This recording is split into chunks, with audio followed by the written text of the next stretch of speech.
"Sir, you have to leave, now." Iris Camden's voice sliced through the hush of the Kingsley Club like a blade. The CEO of Thornton Industries froze his Mont Blanc pen, hovering over a $250 million merger. Around them, the city's elite turned to stare at the young waitress who had just stopped the biggest deal of the year. But Iris had seen something buried in the fine print, a clause that would destroy an entire community. The clock read 2:47 in the afternoon. The deadline was 3. 13 minutes to stop the signing and prove that true power doesn't always wear a $5,000 suit. If you believe doing what's right still matters, stay with us and subscribe for the next chapter of her fight. The crystal chandelier above table 12 cast prismatic shadows across polished mahogany as Iris Camden balanced 3 water glasses on her silver tray. The Kingsley Club's dining room breathed wealth through every surface, from the burgundy leather that lined the walls to the Persian rugs that absorbed the soft murmur of power brokers conducting million-dollar conversations over bone china and aged bourbon. The scent of cedar and old money hung in the air like incense, while somewhere in the distance, the gentle percussion of silverware against porcelain provided a rhythm to the city's most exclusive sanctuary. "Where are you watching from tonight?" She wondered if anyone else in this room had ever counted quarters for bus fare. 24 years old and drowning in student debt, Iris moved between tables with practiced grace, her black uniform crisp, despite the exhaustion that had settled into her bones weeks ago. Law school finals were 3 days away, and the $45,000 balance on her tuition statement felt like a boulder pressing against her chest every time she breathed. 2 more weeks. That's all the financial aid office would give her before they pulled her from classes entirely. Her fingers brushed the cool metal of her father's Mont Blanc pen through her apron pocket, steadying her for a moment. Samuel Camden had carried that pen through every contract negotiation, every late-night review session, every signature that had once meant something. The pen had been his grandfather's, originally a family heirloom passed down through 3 generations of men who'd believed in the power of words, contracts, and keeping one's word. Samuel had taught her to respect the weight of a signature, the gravity of legal commitment. He'd shown her how to read between the lines of corporate documents, how to spot the clauses that protected the powerful while leaving the vulnerable exposed. "Miss, could we get some more bread?" A silver-haired woman at table 8 lifted her manicured hand with the casual entitlement of someone who'd never worried about money. Iris nodded, forcing her customer service smile into place. The woman's Cartier watch probably cost more than Iris's entire semester tuition, yet she spoke with the dismissive tone reserved for service staff, polite but distant, acknowledging function without recognizing humanity. Across the dining room, Alexander Thornton commanded table 12 like a general reviewing battle plans. The CEO of Thornton Industries sat with his back straight, his gray suit impeccable, his attention focused on a thick folder of documents spread before him. Even from 30 feet away, Iris could see the tension in his shoulders, the way his fingers drummed against the table's edge. This wasn't just another business lunch. This was something bigger. Thornton's reputation preceded him through every financial newspaper and business magazine in the city. A self-made billionaire who'd built his empire through strategic acquisitions and ruthless efficiency. Some called him a visionary. Others whispered about the communities that had been displaced in the wake of his development projects. But in the Kingsley Club's rarefied atmosphere, he was simply another member enjoying lunch. She'd been serving here for 18 months now, long enough to recognize the subtle signs of a major deal in progress. The extra security at the entrance, the way conversations dropped to whispers when certain names were mentioned. The lawyers clustered around Thornton's table like sentries guarding a fortress. Today felt different from the usual corporate luncheons. There was an urgency in the air, a sense of finality that made even the waitstaff speak in hushed tones. The grandfather clock in the corner seemed to tick louder than usual, each second marking progress toward some invisible deadline. As she refilled water glasses at the neighboring table, Iris caught fragments of their conversation, merger documents, due diligence, something about final signatures and a 3 o'clock deadline. The kind of corporate machinery that could reshape entire neighborhoods with the stroke of a pen. She'd learned to filter out most business conversations during her time here. The endless discussions of quarterly projections and market strategies had become background noise. But something about this felt personal, though she couldn't yet articulate why. She had seen what misplaced trust in fine print could do. It had taken her home once before. The memory of her father's shaking hands as he signed documents that promised salvation but delivered ruin remained etched in her mind like a scar. The foreclosure had taught her that legal documents weren't just paper, they were weapons that could destroy lives when wielded without conscience. Samuel had never recovered from the betrayal, never forgiven himself for trusting the wrong people. The Mont Blanc pen had stopped writing contracts after that, relegated to a drawer until Iris claimed it as a reminder of both his brilliance and his vulnerability. Iris, Margaret the dining room manager, appeared at her elbow, with the particular expression that meant someone important needed attention. Her silver hair was pulled back in a severe bun, and her navy blazer bore the Kingsley Club's discreet gold pin symbols of an institutional authority that had been serving the city's elite for over a century. Table 12 needs fresh coffee service, and they specifically requested discretion. Translation: don't listen, don't ask questions, and pretend you're invisible. Iris had mastered the art of being functionally transparent, moving through spaces where million-dollar decisions were made while remaining beneath notice. It was a skill that had kept her employed, even if it sometimes made her feel like a ghost haunting someone else's life. The wealthy had perfected the ability to discuss sensitive matters in front of service staff as if they were furniture present but irrelevant. She approached Thornton's table with the coffee service, her steps measured and professional. The documents spread across the mahogany caught her attention immediately, not because she was trying to pry, but because the legal formatting was familiar. 3 years of law school had trained her eyes to scan formatted text faster than most attorneys to recognize the telltale structure of contracts and agreements. These weren't standard corporate paperwork. The letterhead bore the seal of multiple law firms, environmental consulting groups, and municipal planning offices. This was the kind of comprehensive documentation that preceded major urban development. Property acquisition agreements, environmental impact waivers, community displacement assessments, zoning variance applications. Each document represented a different aspect of what appeared to be a massive redevelopment project, the kind that transformed neighborhoods and displaced communities in the name of progress and profit. Her hand trembled almost imperceptibly as she poured Thornton's coffee, the dark liquid steaming in his cup. One of the documents bore a header she recognized: Riverside District Community Development Initiative. The working-class neighborhood where her friend Maria lived with her 3 kids, where families had been struggling to keep their homes affordable as property values climbed and longtime residents found themselves priced out by gentrification's steady advance.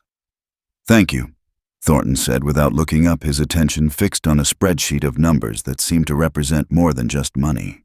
Each line item corresponded to addresses families' livelihoods that would be affected by whatever decision was being finalized. "We'll need privacy for the next hour." Iris nodded, stepping back with professional efficiency. But as she leaned in to pour the corner of the page, caught the light one handwritten note in blue ink, visible at an angle: residential clearance 200 units affected.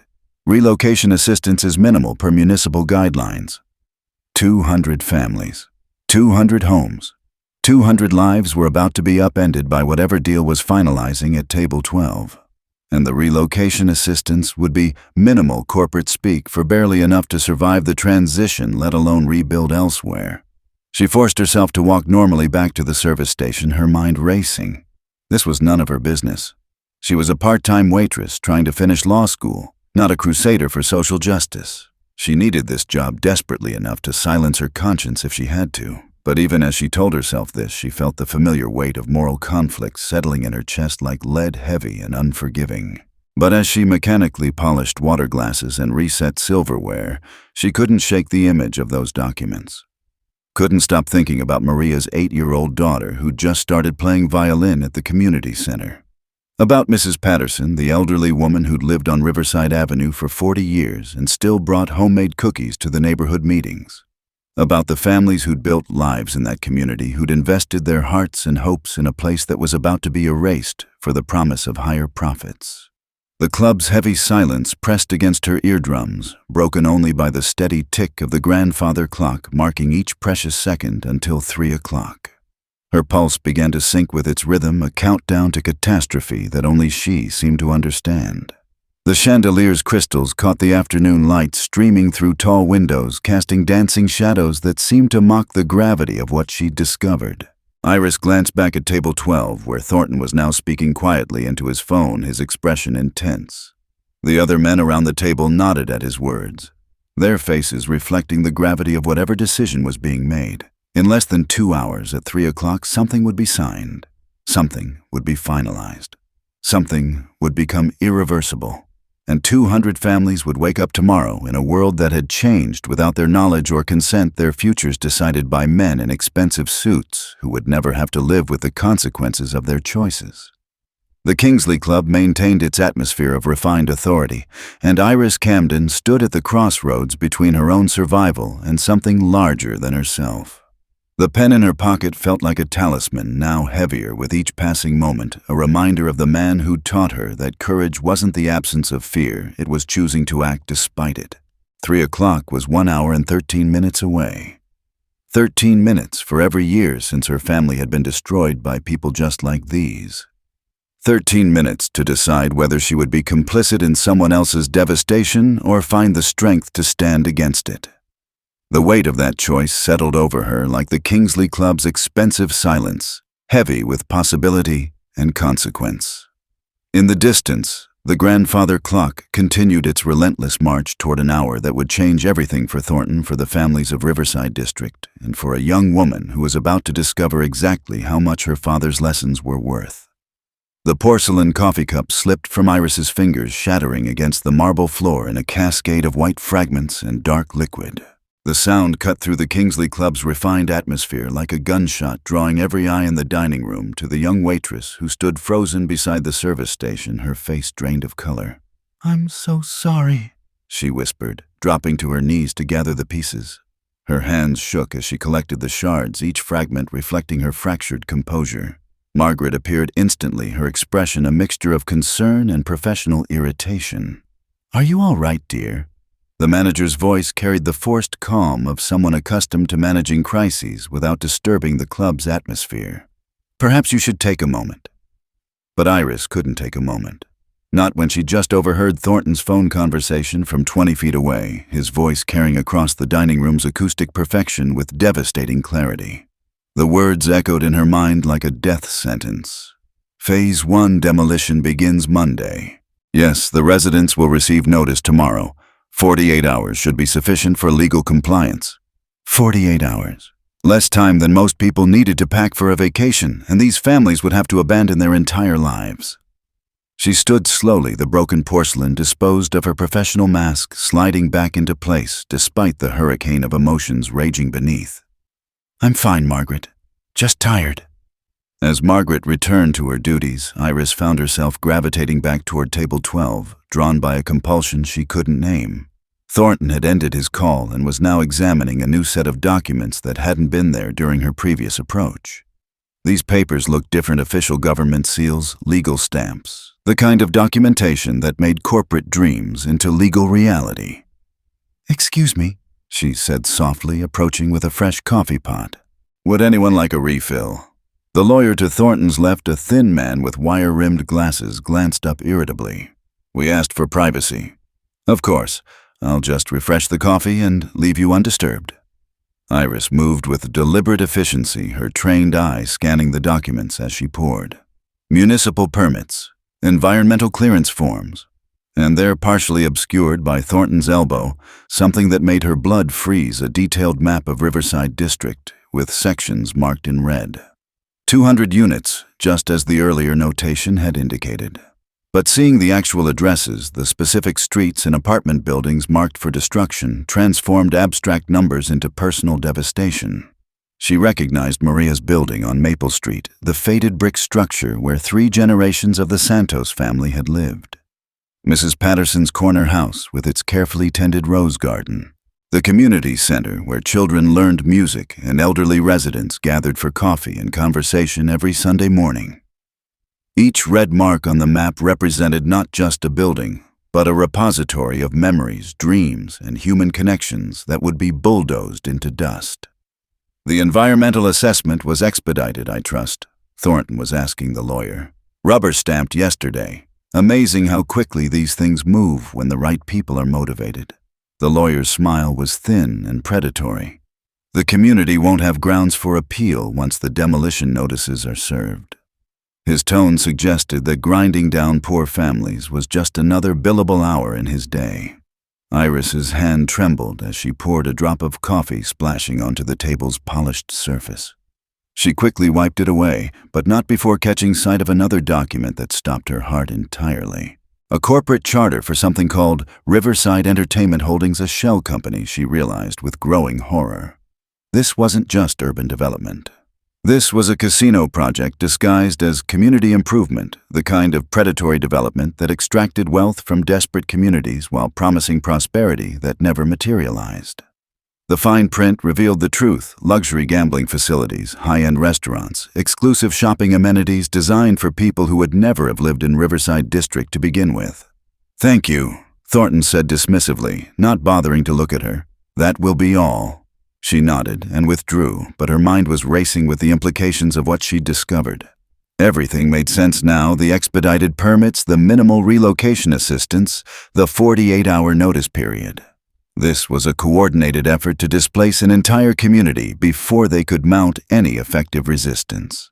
The casino would generate massive profits for Thornton and his investors while destroying a neighborhood that had been home to working families for generations.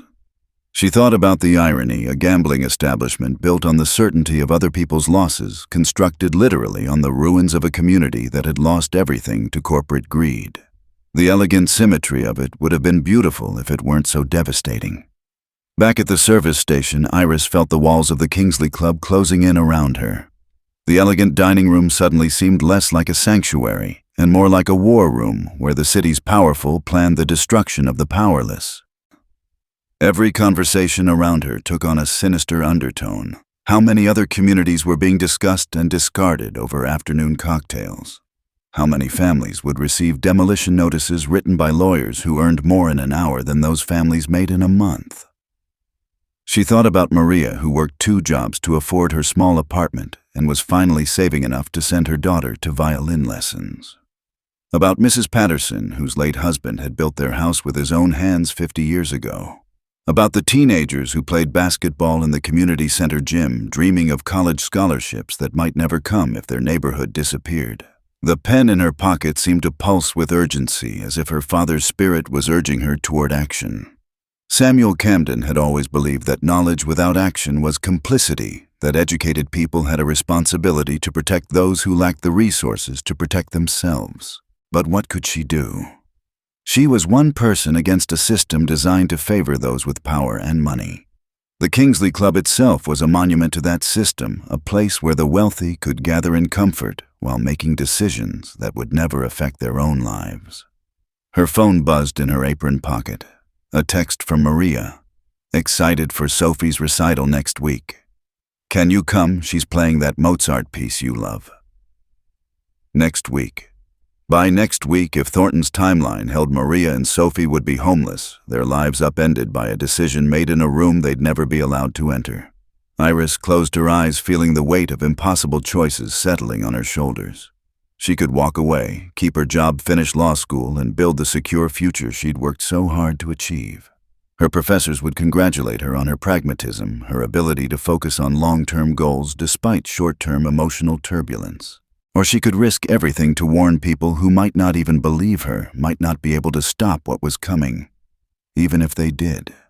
The legal system that she was studying to join was the same system that had made Thornton's predatory development possible, that had fast-tracked environmental assessments and expedited permits for projects that served wealth while destroying community.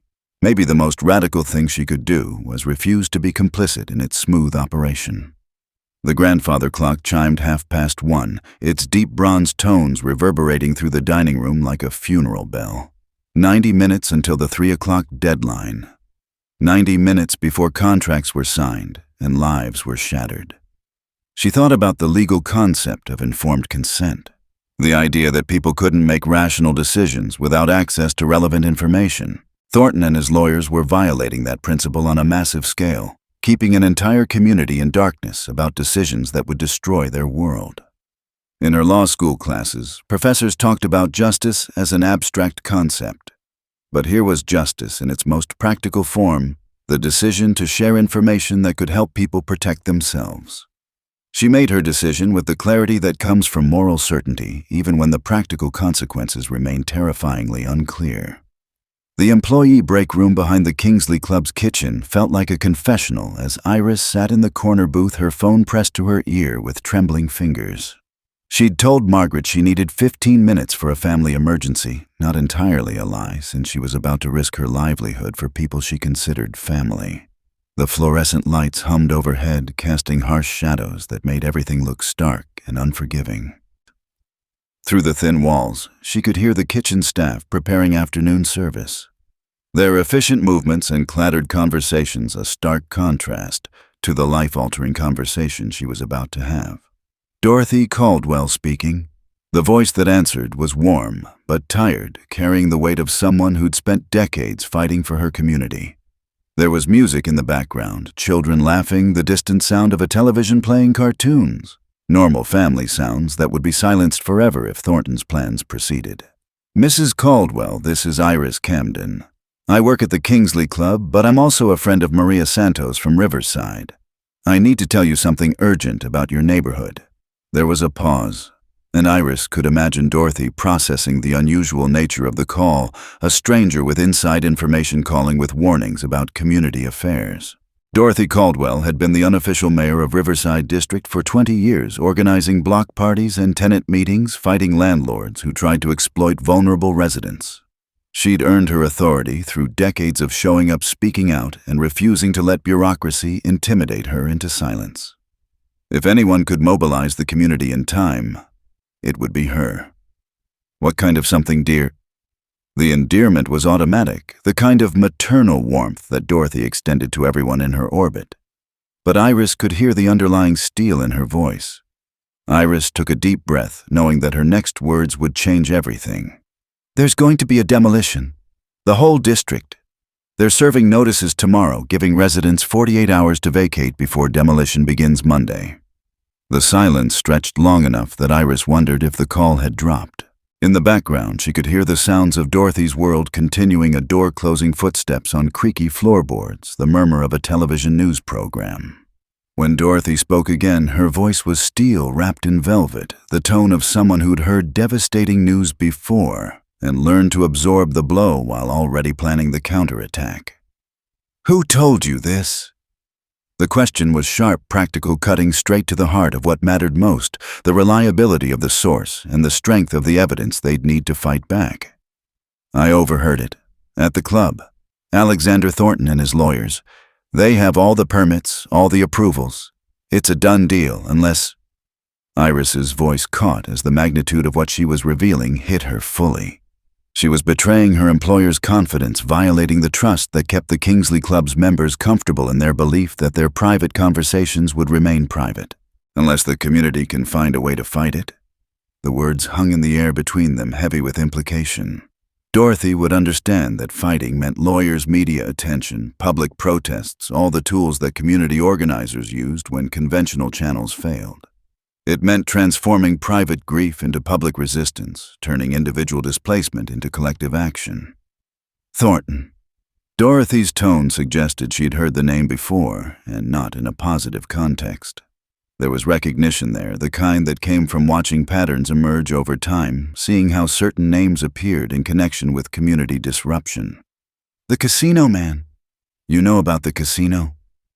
Iris felt a surge of relief mixed with fresh worry. Relief that Dorothy already understood the broader context, worry that the community's suspicions hadn't been enough to prevent the current crisis. Honey, when you've lived in this neighborhood as long as I have, you learn to read the signs. Property assessors who ask too many questions. City inspectors found violations that were never problems before. We've been wondering when the other shoe would drop. Dorothy's voice carried the weariness of someone who'd watched this process unfold in other neighborhoods, who understood that gentrification followed predictable patterns even when the specific timeline remained unclear. Relief flooded through Iris like warm water, washing away some of the isolation she'd felt since discovering Thornton's plans. At least Dorothy believed her. At least the community had someone who understood how these battles were fought and won. What can you do? Is there any way to stop this? 48 hours isn't much time, but it's not nothing. We've got lawyers in the community, people who understand tenant rights. The question is... Dorothy paused, and Iris could almost hear her calculating risks and possibilities, weighing the community's resources against the power arrayed against them. How certain are you about this information? The question was fair and necessary. Community organizing required credible information, and Dorothy couldn't mobilize hundreds of families based on second-hand rumors or misunderstood conversations. Iris thought about Thornton's documents, the map with red markings, the casual way the lawyers had discussed expedited permits and rubber-stamped approvals. She remembered the corporate charter for Riverside Entertainment Holdings, the demolition timeline that treated human displacement as a logistical detail. Completely certain. I saw the paperwork. The environmental assessment, the demolition permits, the timeline. This is really happening. Her voice gained strength as she spoke, reinforced by the clarity of what she'd witnessed. Then we fight. Dorothy's response was immediate and unequivocal, carrying the authority of someone who'd never backed down from a just cause. Can you get me copies of any of those documents? The question hung in the air like a challenge, transforming Iris from messenger into potential co-conspirator. Getting copies would require going back to Table 12, finding a way to photograph or steal sensitive legal documents while serving coffee to some of the most powerful men in the city. It would mean crossing a line from passive observer to active participant in what could be considered corporate espionage. The Kingsley Club's employment contract was clear about confidentiality. Servers could be fired and sued for sharing private information overheard during service. But beyond the legal risk was a deeper question about who she wanted to be: someone who stayed safe while others suffered, or someone who risked everything to do what was right. I don't know. They're very careful about security here. I understand, dear. You've already done more than enough by calling me. But if there's any way... Dorothy's voice trailed off, leaving the decision entirely in Iris's hands. There was no pressure, no guilt. Just the recognition that sometimes ordinary people had to make extraordinary choices. Iris closed her eyes, seeing Maria's face, hearing Sophie's violin practice echoing through thin apartment walls. I'll try. After ending the call, she sat in the break room's fluorescent lighting, staring at her reflection in the dark window. 24 years old, drowning in debt with everything to lose and no guarantee that anything she did would matter. The smart play was to walk away, to let Dorothy and the community fight their own battle while she focused on surviving law school. Her professors would understand that choice they'd taught her, that lawyers had to think strategically and had to preserve their ability to fight future battles by choosing their current conflicts carefully. But when she thought about her father's Mont Blanc pen, she remembered something else he'd taught her. Samuel Camden had spent his career reviewing contracts, protecting people from fine print designed to exploit them. He'd always said that the law was only as strong as the people willing to uphold it, that justice required courage from ordinary citizens who chose to do extraordinary things. She checked her phone. 2:37. Less than 25 minutes until the 3 o'clock deadline that would transform Thornton's plans from possibility to legal certainty. Standing up, Iris smoothed her uniform and checked her appearance in the small mirror beside the employee lockers. Her hands had stopped shaking, replaced by a strange calm that felt like acceptance. She was about to risk her job, her financial security, possibly her entire future. But for the first time in weeks, the weight in her chest felt like determination instead of despair. The fluorescent lights seemed brighter now, less harsh and more illuminating, as if her decision had changed her perception of everything around her. Margaret was waiting when she emerged from the break room, her expression showing mild concern mixed with professional efficiency. Feeling better? Much thank you. Is Table 12 still requesting privacy? Iris kept her voice level, professional, giving no hint of the revolution taking place in her mind. They've ordered dessert and asked not to be disturbed for another hour. Why? Margaret's question was casual, but Iris could hear the underlying vigilance that made her an effective manager. The constant attention to staff behavior that kept the Kingsley Club running smoothly. Iris forced her most professional smile, the expression she'd perfected over 18 months of serving people who barely acknowledged her existence. I noticed their water glasses were running low. I thought I'd refresh them before they had to ask. Margaret nodded approvingly, her smile reflecting genuine pleasure at Iris's initiative. That's the kind of attention to detail our members appreciate. Go ahead. The approval felt like a benediction and a betrayal, simultaneously praise for the very attentiveness that would now be turned against the club's interests. Walking back into the dining room felt like entering a battlefield where only she understood that the war had already begun. The afternoon light had shifted, casting longer shadows through the tall windows, and the atmosphere felt charged with the tension of approaching deadlines. Thornton and his associates were deep in conversation, their voices lower now, more urgent, as if they could sense that time was running out. The grandfather clock seemed louder than before, each tick marking another second closer to 3 o'clock.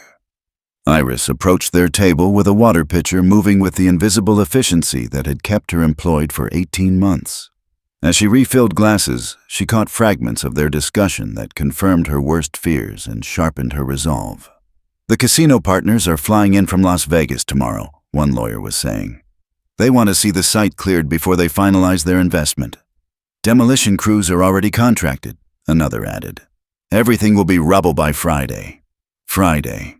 Less than a week to erase an entire community, to transform streets full of life into vacant lots ready for casino construction. The casual efficiency of their planning was breathtaking, the way they discussed human displacement as if it were a minor logistical challenge, the way they reduced families to obstacles that could be cleared with proper paperwork and sufficient force. As she moved around the table, Iris noticed that Thornton had stepped away to take another phone call, leaving his documents partially unguarded. The lawyer, with wire-rimmed glasses, was focused on his laptop, typing furiously, his attention completely absorbed by whatever legal details required his immediate attention. The others were examining architectural renderings of the proposed casino complex, a glittering monument to excess that would rise from the ashes of Riverside District, its neon lights visible for miles, while the families it had displaced remained invisible.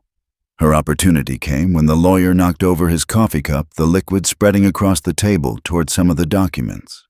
Everyone jumped into action, grabbing papers and calling for napkins, their usual composure shattered by the threat to their precious paperwork. In the confusion, Iris quickly snapped photos of 3 key documents with her phone: the demolition timeline, the list of affected addresses, and the environmental clearance form with its suspiciously rapid approval date. Her hands moved with surgical precision, each photo captured in the seconds, while the men were distracted by coffee cleanup. "So sorry about the mess," the lawyer said as she helped clean up the spilled coffee, his embarrassment evident in his flushed face and stammering apology. "Clumsy." "No problem at all, sir. Accidents happen."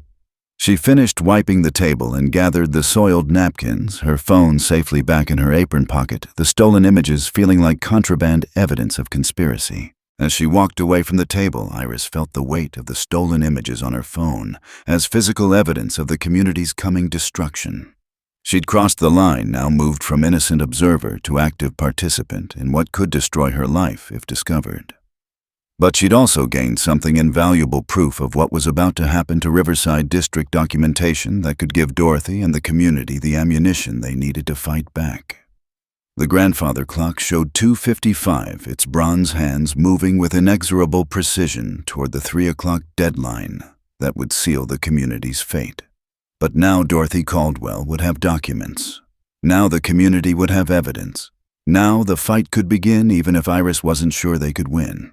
In her pocket, her father's pen seemed lighter somehow, as if Samuel Camden was finally at peace with the choices his daughter was making, proud that she'd honored his memory not by playing it safe, but by taking the kind of principled stand that had defined his life before corporate greed destroyed his faith in the system. The clock tower outside the Kingsley Club chimed 3 times, each bronze note reverberating through the dining room like a funeral bell. Iris stood at the service station, watching Thornton's table through the reflection in a silver coffee pot as signatures were applied to documents that would doom Riverside District. The merger was complete. 200 families had just lost their homes without knowing it. Her phone buzzed with a text from Dorothy. "Lawyers reviewing photos now. Community meeting tonight at 7 p.m. Thank you for giving us a fighting chance." The gratitude in those words felt both warming and terrifying. She wasn't just a messenger anymore. She was an accomplice in whatever came next. Margaret appeared beside her, clipboard in hand. "Table 12 seems very pleased with our attention today. Mr. Thornton specifically mentioned the excellent coffee service and has requested you personally for his dinner reservation tomorrow evening, 8 o'clock private dining room." The words hit Iris like ice water.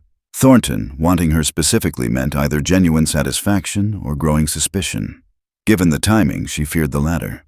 The remainder of her shift passed in a haze of routine tasks while her mind consumed itself with questions about tomorrow night's dinner. What would Thornton discuss in private? Would there be documents she could photograph? As she changed out of her uniform, Iris caught sight of herself in the employee locker room mirror. 24 hours ago, she'd been a struggling law student. Now she was some kind of corporate spy feeding intelligence to community organizers. Walking home through downtown streets, she noticed things she'd never seen before. The homeless man outside the subway station wasn't just another fixture, but someone who'd been displaced, possibly by a development project just like Thornton's. Her father's pen felt heavier in her pocket, weighted with the responsibility of knowledge that demanded action. The Riverside District Community Center buzzed with nervous energy when Iris arrived at 7 o'clock. The main room was packed with elderly couples who'd lived in the neighborhood for decades, young families with children clinging to their legs, teenagers who looked skeptical about adult promises. Dorothy Caldwell stood at the front like a general addressing troops before battle, her silver hair pulled back severely, her expression radiating calm authority despite the crisis they faced. When she spotted Iris entering, Dorothy nodded slightly, a gesture that made Iris feel both welcomed and exposed. "Thank you all for coming on such short notice," Dorothy began, her voice carrying clearly through the crowded room. "We're here because we've received credible information about an imminent threat to our community." She gestured toward an easel where someone had posted enlarged copies of the documents Iris had photographed. Seeing them displayed publicly made Iris's stomach clench. "These documents, obtained through considerable personal risk by someone who cares about our neighborhood, show that Thornton Industries plans to demolish our entire district beginning Monday morning." The room erupted in shocked voices, angry exclamations, and the sound of children beginning to cry as they sensed their parents' distress. Maria Santos stood up from the third row, her 8-year-old daughter Sophie pressed against her side. "What does this mean for those of us who rent? Do we have any rights?" Dorothy nodded to Elena Vasquez, a legal aid lawyer who lived in the district. "Elena has been reviewing the documents since this afternoon." Elena stood slowly, her expression grim. "They've covered their legal bases thoroughly. The environmental assessment was expedited but technically complete. The demolition permits are valid. However, there are potential avenues for delay. The environmental assessment was completed in 3 days instead of the typical 3 weeks, suggesting corners were cut to avoid public comment periods. We could challenge that in court, but we'd need evidence that the assessment was fraudulent or incomplete." The room fell silent, except for Sophie Santos quietly practicing violin fingerings on her mother's arm, a heartbreaking reminder of all the dreams that would be shattered along with the buildings. Dorothy reclaimed the microphone. What would constitute evidence of a fraudulent environmental assessment? Proof that inspectors didn't actually visit the site, falsified findings, or ignored significant environmental hazards, the kind of evidence that would require insider access.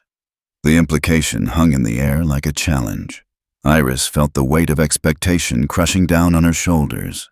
She stood up slowly, feeling 200 pairs of eyes upon her. "I'm willing to help however I can. These are people's homes, children's futures. If I can do something to protect that, I have to try." The applause was immediate and thunderous, rolling through the room like a wave of gratitude and determination. Maria Santos was crying, her arms wrapped around Sophie. Mrs. Patterson, the elderly woman with the rose garden, mouthed "thank you" from across the room. As the meeting broke up into planning groups, Iris found herself surrounded by residents who wanted to thank her personally. Each handshake felt like hope being placed in her hands, inspiring and terrifying in equal measure. When the crowd thinned, Dorothy approached with Elena beside her. "Are you sure about tomorrow night? Once you're in that room, you'll be completely on your own." Iris thought about her father's pen about Samuel Camden's belief that education was a tool for protecting others, about Sophie Santos practicing violin on her mother's arm. I'm sure. The Kingsley Club's private dining room felt like a vault when Iris entered 15 minutes early. Crystal chandeliers cast warm light over mahogany walls lined with portraits of stern-faced founding members who'd built their fortunes when labor was cheap and environmental regulations didn't exist. Margaret had briefed her about protocol remain invisible until needed, anticipate requests before their maid maintain absolute discretion.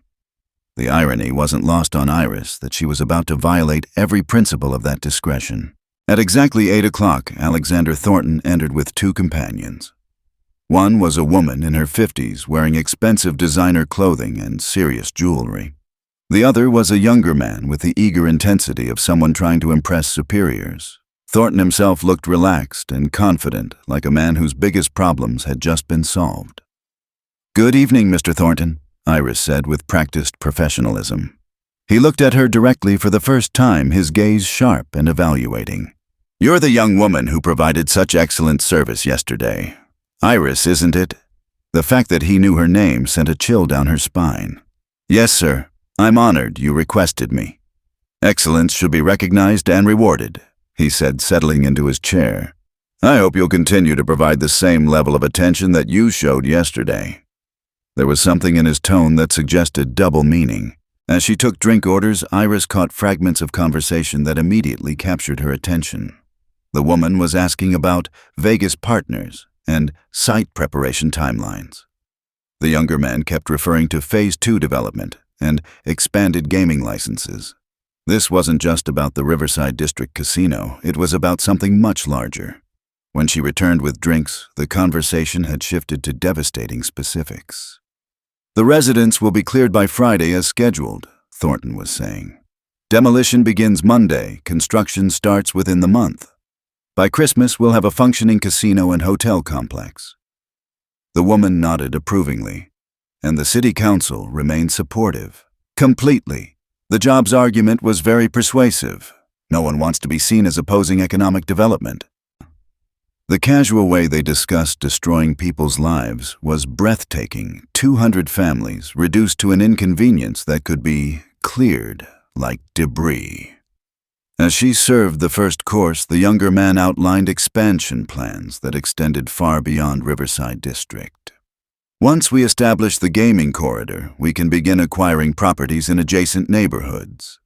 Conservative estimates suggest we could triple the complex size within 5 years. Triple the size meant thousands more families displaced, entire communities erased for gambling profits." The woman leaned forward with interest. "What kind of resistance are you expecting from the community?" Thornton's laugh was dismissive and cold. "What resistance? These are working-class renters with no political connections and limited resources. By the time they organize any meaningful opposition, the buildings will be rubble." "There is one small concern," the younger man said as she cleared plates. "We've had reports of someone leaking information about the project timeline. Community organizers somehow obtained copies of restricted documents." Iris's heart stopped, but she forced herself to continue with normal efficiency. Thornton's expression darkened. "What kind of documents?" "Demolition schedules, permit application, site maps. Someone with access to confidential materials." The woman set down her wine glass sharply. "Inside leak, most likely. We've narrowed it down to a few possibilities." Thornton's gaze swept the room and lingered on Iris for an eternity. "Interesting. I trust you'll resolve this quickly. Leaks can be very damaging to business relationships." His tone was pleasant, conversational, and absolutely terrifying. She was being warned, possibly threatened though, with enough deniability that she couldn't be certain. As she served the main course, her window for gathering intelligence felt like it was closing rapidly. She needed something concrete tonight. "Speaking of environmental assessments," the younger man said, "there was one irregularity we should discuss. The wetlands designation on the southern section of the property. Technically, it should have triggered additional federal review." The woman looked concerned. "Could that create problems?" "Not if it remains unnoticed. The assessor classified it as seasonally dry to avoid federal oversight, but if anyone challenged that determination, Thornton waved dismissively. No one will challenge it. The community lacks resources for environmental litigation. Iris felt her pulse quicken. This was evidence of environmental fraud that could stop the project. Federal law would trump local permits, but she needed proof of the deliberate misclassification. As she served dessert, she noticed Thornton had spread several documents across the table, including what appeared to be the environmental assessment report. Her opportunity came when Thornton excused himself for a phone call. The others focused on financial projections displayed on a tablet. Iris approached to refill coffee cups, positioning herself to capture photos with her phone. The first page contained the wetlands designation clearly marked as seasonally dry, despite satellite imagery showing permanent water features. The second showed the assessor's signature and the suspiciously fast 3-day timeline. Most damning was the third-page handwritten notes reading, "Federal oversight waived per T Industries request," and "Expedite for casino timeline." She managed to photograph all three before the woman looked up. When Thornton returned, his expression was grim. "We have a problem. The community meeting last night drew over 200 people. They're organizing legal challenges and media attention." The woman leaned forward with concern. "How serious is the threat?" "Serious enough that we need to accelerate our timeline. I want demolition to begin this weekend instead of Monday." The younger man looked startled. "Is that legal?" 48 hours is the minimum requirement. We served notices this morning, which means we can begin demolition Sunday morning." Sunday morning. Less than 48 hours from now. Dorothy and the community thought they had until Monday. Thornton was cutting their preparation time to almost nothing.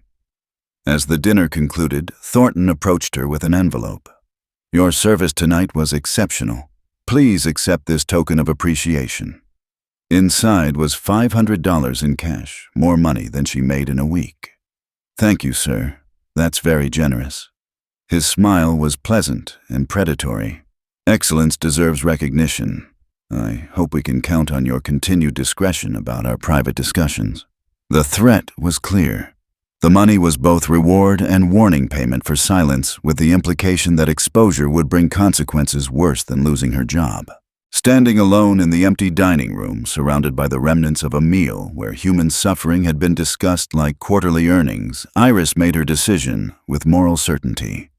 She pulled out her phone and typed, "Meeting tomorrow morning. Have what we need to stop them. Timeline moved up, demolition starts Sunday. No time to waste." The response came immediately. "We'll alert Elena and gather a legal team. Thank you for risking everything for people you barely know." But that wasn't quite right, Iris thought as she began clearing the table.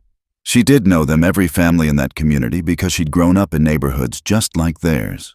She looked out through the tall windows, the city lights reflecting like warning beacons in the glass. Saturday morning arrived gray and urgent, pressing down on the city like an omen.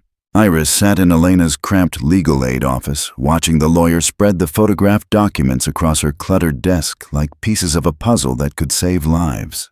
The hum of computers and the constant buzz of phones created an electric urgency that made the air itself feel charged with possibility. "This is extraordinary," Elena said, her finger tracing the handwritten notes on the environmental assessment. "Federal oversight waived per T. Industry's request that's not just irregular, it's potentially criminal. Environmental fraud at this level could trigger federal prosecution." She looked up at Iris with something approaching awe. "Do you understand what you've given us? This isn't just grounds for an injunction. This could bring down Thornton's entire operation." The possibility felt both thrilling and terrifying. Iris had wanted to help the community, but the scope of what she'd uncovered was larger than anything she'd imagined. Dorothy entered carrying pastries and wearing the determined expression of someone who'd been up all night coordinating resistance. The lines in her face seemed deeper carved by hours of phone calls and emergency planning, but her eyes blazed with the fierce energy of someone who'd found a winnable fight. "The phone tree is activated. Every family knows about Sunday's timeline. Half are packing, half are ready to chain themselves to their doors, all are ready to fight." She set down the pastries and studied the documents with the practiced eye of someone who'd fought bureaucracy for decades. "Elena, what's our legal strategy?" Emergency federal injunction based on environmental fraud. I'm filing this morning, but we need expert testimony to prove the wetlands classification was deliberately falsified. Iris felt the familiar weight of impossible expectations settling on her shoulders. What kind of expert testimony? Elena pulled up a contact list, her fingers moving with surgical precision across the keyboard. Dr. Sarah Chen, environmental consultant who's worked federal cases. She could review satellite imagery soil samples, historical water data, but she'd need site access today. How much time? Dorothy asked. Under normal circumstances, weeks. But if we get her out there today, she might provide enough preliminary evidence for an emergency injunction. The sound of Elena's rapid typing filled the small office like machine gun fire, each keystroke a small act of rebellion against corporate power. The morning became a blur of coordinated activity that felt like organizing a military campaign against time itself.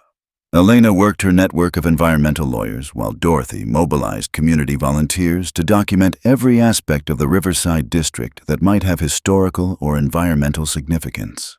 Papers flew between desks, phone calls overlapped in urgent whispers, and the small office transformed into a war room where democracy fought capitalism with filing deadlines and environmental statutes. Iris found herself assigned to what felt like the most dangerous mission, returning to the Kingsley Club to gather additional intelligence about Thornton's timeline or any documents that might strengthen their case. "Are you sure about this?" Dorothy asked as Iris prepared to leave for her afternoon shift. "If Thornton suspects you're the leak, walking back into that building could be walking into a trap." The concern in her voice was maternal and protective, the kind of worry that made Iris understand why the entire community trusted Dorothy's leadership. "He gave me $500 last night. If he really suspected me, he wouldn't have paid me off. He would have had me fired or worse." The logic felt sound, but the knot in her stomach suggested her subconscious wasn't entirely convinced. The Kingsley Club felt different when Iris arrived for her shift, the usual atmosphere of refined authority now crackling with an undercurrent of tension that seemed to vibrate through the building's elegant spaces. Margaret greeted her with unusual formality, her smile professional but lacking its typical warmth, her movements precise and watchful. "Iris, Mr. Thornton has requested that you be available if he needs anything this afternoon. He's meeting with some associates in the main dining room." The phrasing felt ominous, not a specific assignment, but a directive to remain accessible for unknown purposes. She approached the main dining room with carefully controlled anxiety, her training in professional invisibility now serving as camouflage for espionage. Thornton sat at his usual table with three men she didn't recognize, serious-looking individuals with expensive suits and predatory alertness that suggested they solved problems through intimidation rather than negotiation. The crystal glasses caught the afternoon light like prisms, casting rainbow fragments across their folders of documents, while their voices carried the casual authority of people accustomed to reshaping the world according to their preferences. "The community response has been more organized than we anticipated," one of the men was saying. "Social media posts, phone trees, some kind of legal challenge being prepared. Our timeline acceleration may not be sufficient." Thornton's expression remained calm, but his fingers drummed against the mahogany with barely controlled irritation, the sound echoing like distant artillery. "What are you suggesting?" "Professional problem resolution. We have contacts who specialize in discouraging grassroots organizing. Strategic incidents, property damage, attributed to community infighting, arrests on drug possession charges. Standard playbook for this situation?" Iris felt the room spinning as the implications crystallized. They weren't just planning to demolish buildings, they were planning to destroy people, to weaponize the criminal justice system against families who dared resist displacement. Her heartbeat accelerated until it seemed to match the rhythm of Thornton's drumming fingers, both keeping time to a countdown toward catastrophe. "That seems excessive," Thornton said, though his tone suggested he was weighing options rather than expressing moral objection. "What about the legal challenge they're mounting? Federal environmental claims. Our contacts in the court system can delay filing deadlines, lose paperwork, generally gum up the works until after demolition is complete. Once the buildings are rubble, the environmental questions become moot." The conversation paused as Iris approached to refresh their coffee, her hands steady, despite the hurricane raging beneath her professional exterior. She was witnessing conspiracy that extended far beyond corporate greed into systematic oppression, the kind of coordinated effort to silence dissent that turned democracy into a facade for plutocracy. The chandelier above cast dancing shadows across their documents, making the papers seem to writhe like living things in the shifting light. "There is one other concern," another man said as she moved away from the table. "The source of the leaked documents. If someone on the inside is feeding information to the community, they could expose our entire operation." Thornton's gaze swept the dining room and lingered on Iris for a moment that felt like being examined under a microscope. "I'm confident that particular problem will resolve itself shortly." The words carried a weight that made Iris understand she was walking on the edge of a precipice. Whatever protection her anonymity had provided was evaporating, and her window for gathering intelligence was closing faster than she'd anticipated. The remainder of the afternoon felt like performing a careful ballet on the edge of exposure, each interaction with Thornton's table requiring perfect balance between attentiveness and invisibility. The air conditioning hummed like a mechanical heartbeat, marking time until discovery became inevitable. As her shift ended, Iris changed out of her uniform with the growing certainty that this might be the last time she wore it. The Kingsley Club had been her lifeline to financial survival, but it had also become the stage for a moral awakening that would change the trajectory of her life, regardless of how the current crisis resolved. Walking through the employee exit, she felt the weight of stolen intelligence in her phone and the growing understanding that tomorrow would bring either triumph or catastrophe, and quite possibly both. The evening light cast long shadows across the city streets as Iris made her way back to Elena's office, where the legal team had established what looked like a war room for their battle against corporate power. Charts covered the walls, legal briefs were scattered across every surface, and the air hummed with the kind of focused energy that comes from people who understand they're fighting for something larger than themselves. The fluorescent lights buzzed overhead like angry insects, illuminating faces drawn tight with exhaustion and determination. When she entered with news of Thornton's afternoon conversation, the room went silent, the air thick with disbelief, turning to resolve. "They're planning to frame people for crimes," Iris said, her voice steady despite the magnitude of what she was reporting. "Drug possession charges, property damage blamed on community infighting. And they have contacts in the court system who can delay our legal filings." Elena's face went pale as the scope of their opposition became clear. This wasn't just a legal battle. It was a war against an entire system designed to protect wealth while crushing resistance. "Then we can't rely on normal legal channels," Dorothy said with the grim determination of someone who'd fought these battles before. "We need to go public, create enough media attention that they can't operate in the shadows." The phone on Elena's desk rang with the sharp urgency of breaking news. Dr. Sarah Chen, the environmental consultant, had completed her preliminary site analysis and was ready to provide testimony that could change everything. The wetlands designation wasn't just fraudulent, it was spectacularly criminally false. The southern section of Riverside District sat on protected wetlands that provided flood control for the entire downtown area. Destroying them wouldn't just displace families, it would create an environmental disaster that could flood thousands of homes during the next major storm. As night fell over the city, the windows of Elena's office reflected their faces like ghosts superimposed over the skyline. Iris understood that she'd stumbled into something far larger than a neighborhood development dispute. She'd uncovered evidence of environmental terrorism, systematic corruption, and corporate conspiracy that threatened not just Riverside District, but the safety of the entire metropolitan area. Tomorrow's battle wouldn't just determine the fate of 200 families, it would test whether ordinary citizens could still challenge the systems designed to silence them. The weight of that responsibility felt heavier than her father's pen, heavier than her student debt, heavier than anything she'd ever carried before. Sunday morning arrived with crystalline clarity, as if the universe had adjusted its focus for the final confrontation. Iris woke to her phone buzzing with messages from Dorothy. "Demolition crews on site. Media gathering. Federal marshals en route with injunction papers. This is it." She dressed quickly, powered by the strange calm that comes from absolute commitment to a course that can't be reversed. The scene at Riverside District looked like a standoff between two different visions of America. Bulldozers and demolition equipment formed a mechanized wall of corporate power, their yellow metal gleaming like instruments of war diesel engines, rumbling like caged beasts. On the other side, families stood in front of their homes, holding signs and linking arms. Their children pressed close, their faces reflecting terror and defiance that had powered every civil rights movement in the nation's history.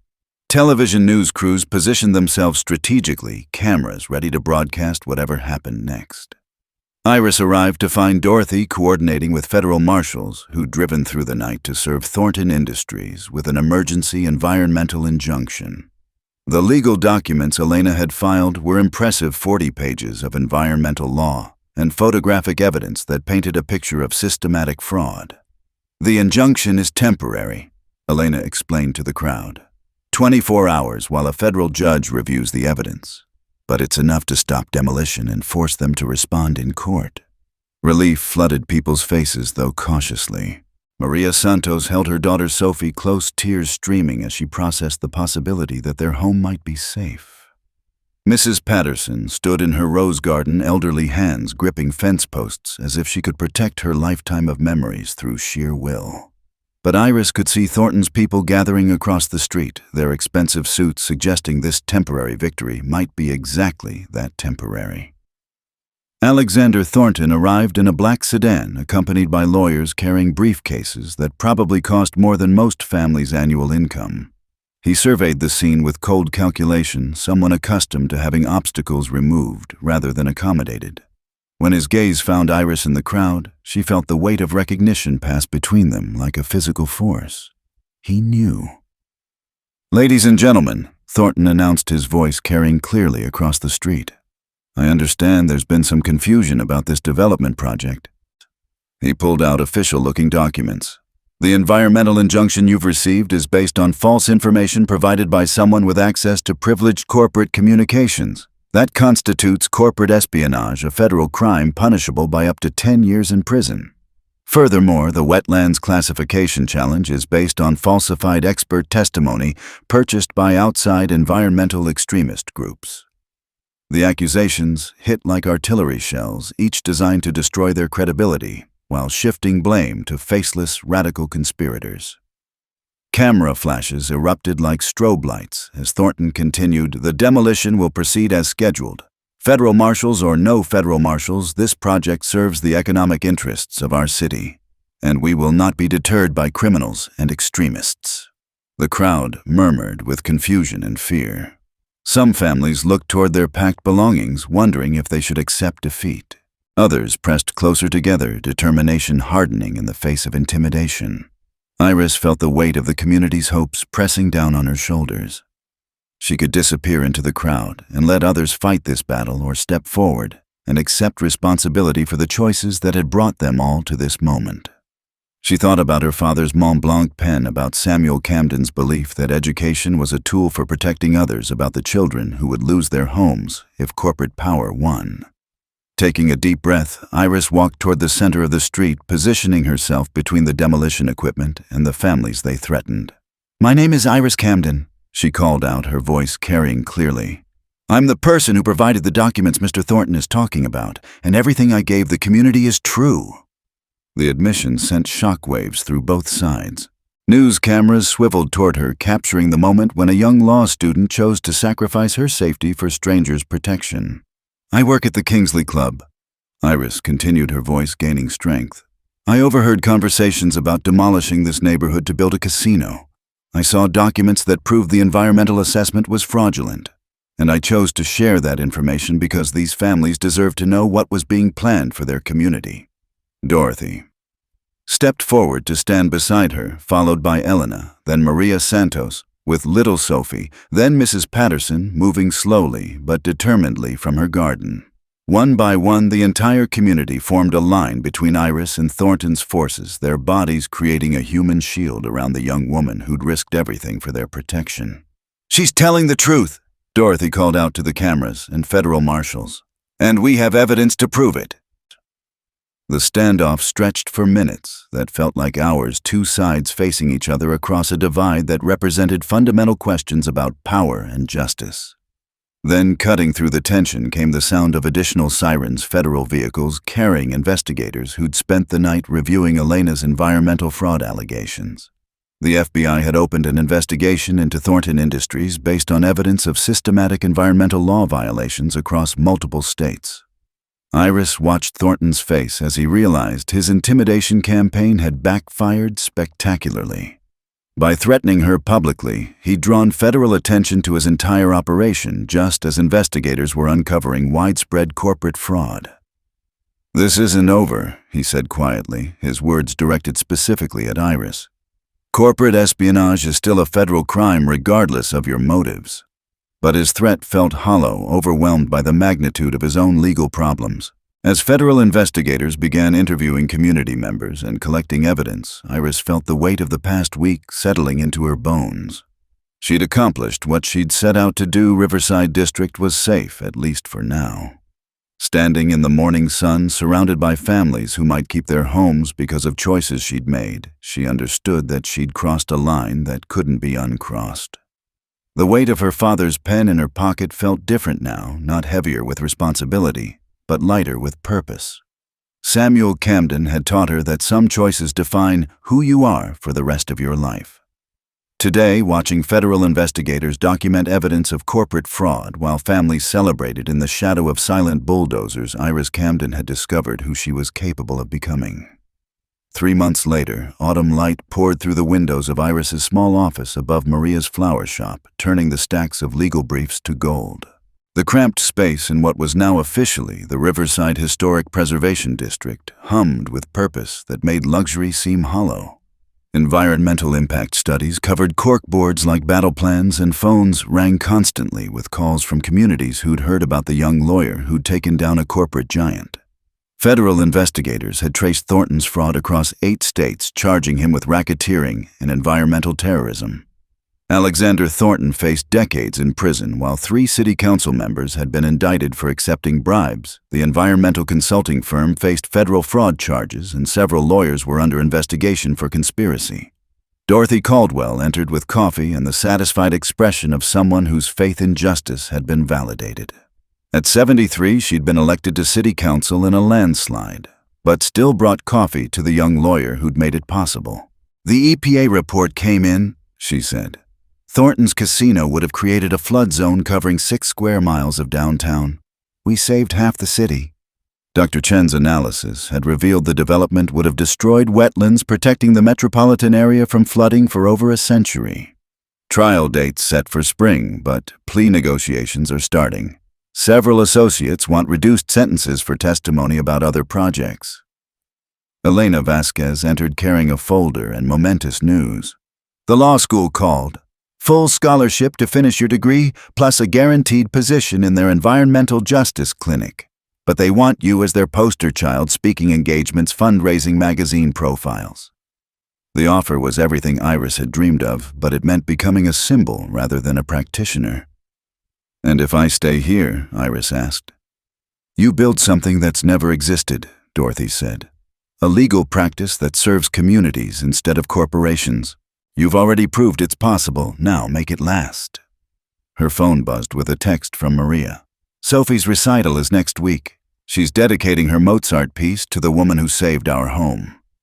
The message reminded Iris what was really at stake: 8-year-old girls who could continue violin lessons because their families still had homes, communities that could survive because someone had risked everything to protect them. As Dorothy and Elena left for a council meeting, Iris found herself alone with the weight of decision. The afternoon light cast shadows across legal documents representing real people facing real threats. Each case file reminded her that Riverside's victory was just the beginning. Corporate power continued operating in shadows. Communities still needed advocates who understood how to challenge those systems. The silence felt different now, pregnant with possibility rather than uncertainty. She could hear Maria's daughter practicing violin upstairs, the same Mozart piece Sophie would dedicate to her next week. The sound drifted through the floorboards like a promise. This was what they'd fought to preserve, not just buildings, but the dreams they sheltered. Through her window, she watched Mrs. Patterson tending her roses in the late afternoon sun, each blooming a testament to the life that corporate greed had tried to erase. She picked up her father's Mont Blanc pen and pulled out a letterhead, Camden Community Law Practice Environmental and Housing Justice. The words looked both official and fragile, like they might disappear if she made the wrong choice. Taking a deep breath, Iris wrote a letter to the law school declining their offer and explaining she'd found a different path that would honor both her education and her father's memory. The pen felt steady in her hand, as if Samuel Camden himself was guiding her signature across the page. As she signed with her father's pen, she understood she wasn't just choosing a career, she was choosing to become someone who turned moral conviction into practical action, who proved that sometimes the most important victories happened in small offices above flower shops rather than marble courtrooms. Outside her window, the lights of Riverside District twinkled in the gathering dusk, each representing a family home tonight. Because a young woman had chosen courage over comfort. The sight filled her with satisfaction no salary could provide, the contentment that comes from knowing your choices made the world slightly more just. Tomorrow would bring new battles, and she was ready.